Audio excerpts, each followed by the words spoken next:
deu a resposta e ele acredita que tem relação, sim, da presença das moscas com as larvas nas goiabas. Aí o que ele vai deduzir? Poxa, então se eu, de certa forma, não permitir que as moscas cheguem até as goiabas, não vai existir larvas. Isso é uma dedução.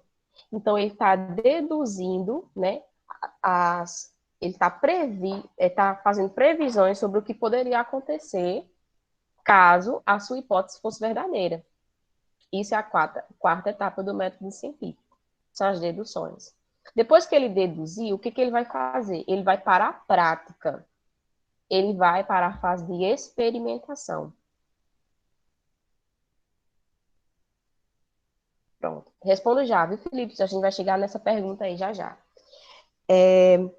Então, depois que ele deduziu, ele vai para a fase de experimentação. Ele vai experimentar, ou seja, vai testar se a hipótese dele está certa ou não. E aí, como é que Breno faria isso? O que foi que Breno pensou? Ele fez o seguinte: ele viu, né, que tinha relação entre as moscas e as larvas e fez o seguinte experimento. Em algumas goiabas, ele pegou um saquinho e amarrou, certo? Impedindo que as moscas chegassem até essas goiabas. E em outras goiabas, ele deixou livre. Entenderam, né? Então, algumas goiabas, Breno deixou lá sem nada, sem saquinho, e outras goiabas, Breno ensacou para evitar que as moscas chegassem até as goiabas. O que foi que Breno criou? Breno criou um experimento, né? Onde ele tem um grupo controle. O que é o grupo controle? É o grupo que ele não mexeu, ou seja, as goiabas que ele não colocou saco. E teve também um grupo experimental. Qual foi o grupo experimental de Breno? Foram as goiabas que ele ensacou. Para que isso é importante? Porque no experimento, as etapas do experimento têm que ser controladas e tem que ter um grupo controle e um grupo experimental.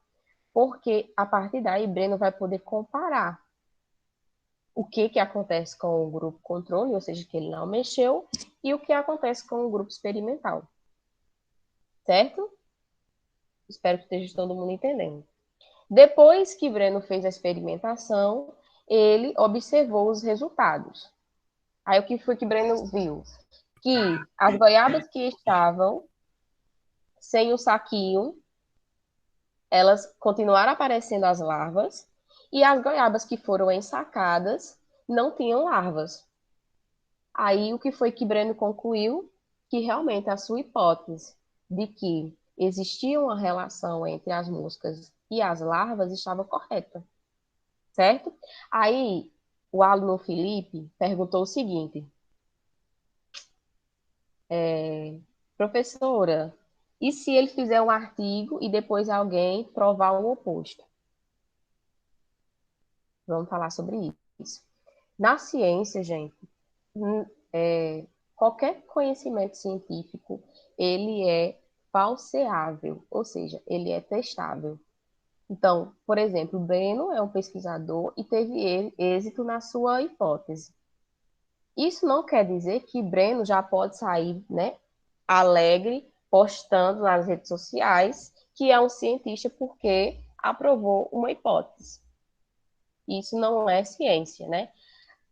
Na verdade, ciência não se faz sozinho. Depois que Breno fez essa experimentação e conseguiu concluir e deu, de certa forma, um resultado positivo, ele vai ter que, de certa forma, repetir várias vezes o seu experimento para ver se dá a mesma coisa. E, posteriormente, ele vai publicar justamente para isso, Felipe, para que outras pessoas, outros pesquisadores, possam fazer também o experimento dele, possam recriar suas hipóteses e possam até falsear ela no futuro. Nada na ciência, gente, coloque isso na cabeça de vocês. Nada na ciência é estático. A ciência, ela é dinâmica, né? Então, a gente tem, como, por exemplo, a evolução. Existiu, sim, uma lei, chamada de lei de uso e desuso, que falava o quê? Que quanto mais você utilizava os seus membros, mais ele crescia. Se você não utilizasse os membros, ele iria retrair, que é a lei de Lamarck, lei do uso e desuso. Só que essa lei ela foi derrubada. Hoje a gente sabe que ela não é verdade. Ela foi falseada. Então, na ciência, tudo é dinâmico. A ciência ela tem quatro características. Ela é dinâmica, então o conhecimento está sendo mudado, ele está sendo questionado, ele está sendo refeito o tempo todo. Ela é falseável, ou seja, o que é uma coisa falseável? É uma coisa que pode ser testada. Ela pode ser testada o tempo todo, tá certo? Então, Breno, ele não vai ser agora o dono da verdade, tá? Breno, ele vai ser só mais um contribuinte. E o trabalho dele vai estimular que outros refaçam a sua pesquisa. Veja todas as interferências externas, estude outras hipóteses e, de certa forma, pode até vir a falsear a hipótese de Breno, tá certo? A ciência também ela é específica, ou seja, o que é isso? Breno terminou o experimento. Breno agora pode dizer que todas as goiabas do mundo vão aparecer larvas porque elas, de certa forma, tiveram contato com moscas. Breno pode fazer isso? Não, Breno não pode. Por quê? Porque ele estudou um caso específico na casa dele. Então, a ciência, gente, ela trabalha assim, ela é específica, ela não é generalizada, certo? Um conhecimento ele só é generalizado quando ele é, de certa forma, testado por diferentes tipos de cientistas por vários anos. E aí sim vai se tornar uma teoria, certo? Outra coisa que a gente confunde muito, que eu falei para vocês na aula, a diferença de lei e de teoria, certo? A teoria, gente, para um conhecimento na ciência se tornar uma teoria, por exemplo, a teoria celular. Existe essa teoria, mas para existir essa teoria, ela foi, de certa forma, experimentada diversas vezes, discutida por diversos anos e refeita por vários cientistas, tá certo? Então, a ciência, ela é específica. Breno, ele conseguiu fazer uma pesquisa, mas uma pesquisa local. Então, ele não pode generalizar. Se eu estou ali, eu vejo. Eu estou no lago, aí eu vejo um cisne e ele é branco. Aí eu vejo o segundo cisne, é branco também. O terceiro, quarto e quinto cisne naquele lago é branco também. Aí eu posso chegar e posso, de certa forma, deduzir que todos os cisnes existentes do mundo são brancos? Não, porque eu estou tendo uma visão específica. Vocês estão entendendo? Então, faz assim o joinha. Aparece para mim, faz um joinha para ver se está entendendo todo mundo. Jéssica, sim. Sim. Sim. Sim, Wellington. Certo. Ótimo. Depois que Breno... Responder a sua pergunta, Felipe. Responder a sua pergunta, Felipe. Ótimo. Então, depois que Breno, né, fez a sua experimentação, aí o que que Breno vai fazer? Feliz da vida, vai publicar a sua pesquisa, certo? Então, todo cientista, todo pesquisador, hoje a alegria do pesquisador, gente, é fazer uma publicação, né? Então, depois que ele repetiu várias vezes o seu experimento e viu que a sua hipótese ela foi, de certa forma, validada, aí Breno agora vai publicar. Qual é a importância da publicação? A importância da publicação é nada mais, nada menos que manter a comunicação entre cientistas. Então, é através da publicação que um cientista, por exemplo, Lívia pode vir fazer um experimento e dizer assim, ó, não, Breno, não é assim que funciona, não. Olha aqui os meus dados. Eu fiz, experimentei de outra forma com outro método e deu diferente. Então, todo pesquisador, ele vai publicar, né, a sua pesquisa para que todos os outros cientistas eles de certa forma conheçam como foi que ele fez e de certa forma testem também, tá? E tá Professor, lá. Oi, pode perguntar. quando é que eu sei que, suponhamos assim, quando é que uma hipótese se torna uma teoria e quando é que uma teoria se torna uma lei científica? Como é que, tipo, uma pesquisa evolui dentro desses três estágios? Tá, vamos lá diferenciar. Primeiro, uma teoria ela não vira lei científica, tá certo? Essa ideia aí Muitos cientistas que falam isso, mas uma teoria, ela não vira uma lei. Teoria e lei são duas coisas diferentes, tá certo? O que é uma teoria, como eu acabei de falar?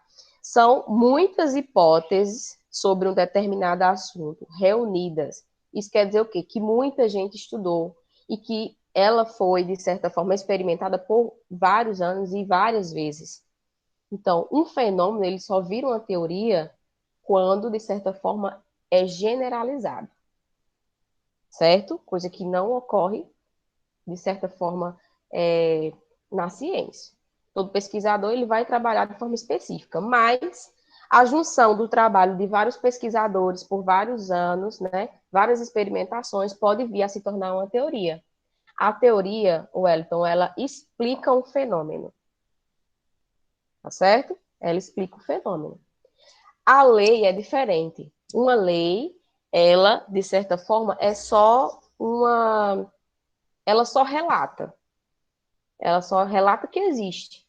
Ela não explica. Isso é a diferença. Por isso que eu falo, uma teoria, ela não se torna uma lei. São coisas diferentes. Por exemplo, vou dar um exemplo. A teoria da seleção natural, da evolução. Existe a lei, existe a lei da evolução. Pronto. A lei da evolução, a gente sabe que os organismos evoluem. A lei diz isso, ela relata. Ela só, de certa forma, define, descreve. Agora, as formas como o organismo passa por adaptações, sofre seleção natural e evolui, são explicadas pela teoria da evolução, tá certo? Que é chamada hoje de teoria sintética ou moderna da evolução. Deu para entender? Deu para entender, Wellington? Sim, deu sim. Deu para entender, né? Então, uma hipótese, gente, uma hipótese, ela nunca vai se tornar sozinha uma teoria. Por quê? Porque esses casos são mais generalizados. Para um fenômeno se tornar uma teoria, ele precisa ser, de certa forma, testado e estudado por vários cientistas várias vezes. Então, uma teoria, na verdade, ela é um conjunto de hipóteses sobre um fenômeno, tá certo? Então, uma única hipótese, ela nunca vai se tornar teoria, certo? Aí a gente estava falando sobre a publicação. O Breno vai lá e publica. Como é que Breno publica? Ele pode publicar no Instagram, no YouTube. Ah, eu vou fazer um videozinho e vou publicar no Instagram. É assim que se publica na ciência? Não. Não. Existem os meios específicos, né? Então, todo pesquisador ele vai publicar a sua pesquisa em revistas científicas, certo? São revistas científicas especializadas. E o melhor, que seja de cada área. Isso, por meio de revista científica. Então, ele não vai, de certa forma, publicar em qualquer lugar, não. Ele vai publicar nas revistas científicas e essas revistas científicas todas vão possuir uma comissão de avaliação científica que vai avaliar todos os passos que Breno fez, vai avaliar a hipótese, vai avaliar todo o experimento para depois dizer sim, essa hipótese de Breno foi validada e agora a gente pode publicar na nossa revista, certo? Então, o Breno só vai publicar depois que o trabalho dele for avaliado por uma comissão científica e só pode publicar em revistas científicas especializadas. Não é em qualquer lugar, não. Ah, eu vou publicar em jornal. Não, não é qualquer jornal. Certo? Tem que ser em revistas científicas. Ah, professora, por que tem que ser em revistas científicas? Porque justamente por isso, porque essas revistas elas são especializadas e tem, de certa forma, pessoas capacitadas que vão estar é, avaliando o trabalho de Breno. Temos algumas perguntas aqui. Pode ser publicado um artigo científico? Vamos chegar nesse ponto. O artigo científico é a revista? Não, não é a revista.